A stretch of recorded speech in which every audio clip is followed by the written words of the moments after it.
Want to do Pilates and curious where to begin? Here's a simple ABC checklist to beginning a workout. I'm Tucker, a certified Pilates instructor. Welcome to McCrazy Fit.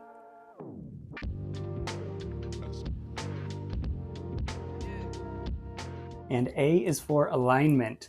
Our alignment, we're beginning in neutral spine, so that means that the curvature of the spine is in proper alignment and curvature degrees. So let's get aligned. Feet and knees are about hip width apart, 90 degrees under the back of the knee, and rolling all the way down. And we have our toe to head checklist. So again, feet hip width apart, natural curve in the spine. Now let's find the natural curve in the spine. Palms on the hip bones and fingers go down onto the pubic bone.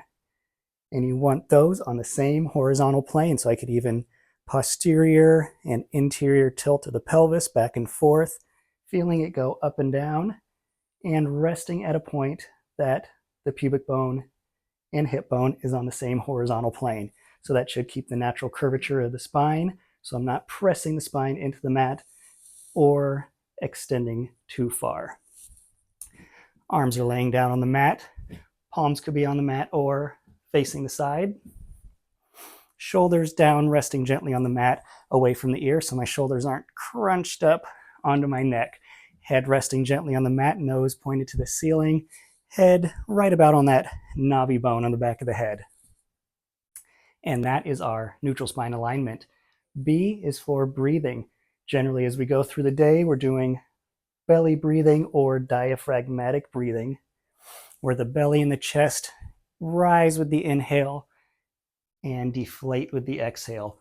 We're going for posterior lateral breathing. That's Pilates breathing. So I'm tightening the deep stabilizing core muscles, tightening those abs. And as I inhale, I'm filling the side ribs, trying not to let the belly rise or the chest rise.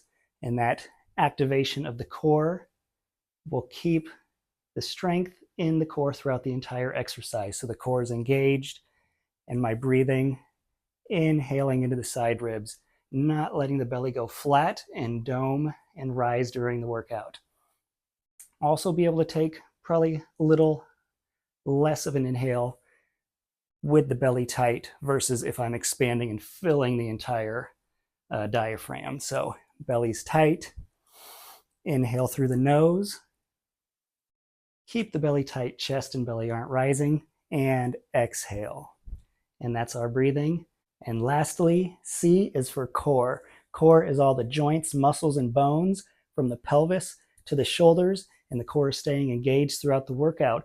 We start the workout with the neutral series, which one of the main goals is to test the strength and stability of the core before moving into the actual workout. So now that we've got this far, you're ready to start with the neutral series. Click on this video here where I go through the neutral series levels 1 through 3. And if you're interested in other athletic clothing, this is the Craze yoga pant and compression tank top. Came in a 3-pack. Linked them down in the description along with the other equipment that I'm using right now. I am an Amazon affiliate, so if you use that link to make a purchase, I get a small commission at no extra charge to you. Now start up the neutral series workout and I'll see you there.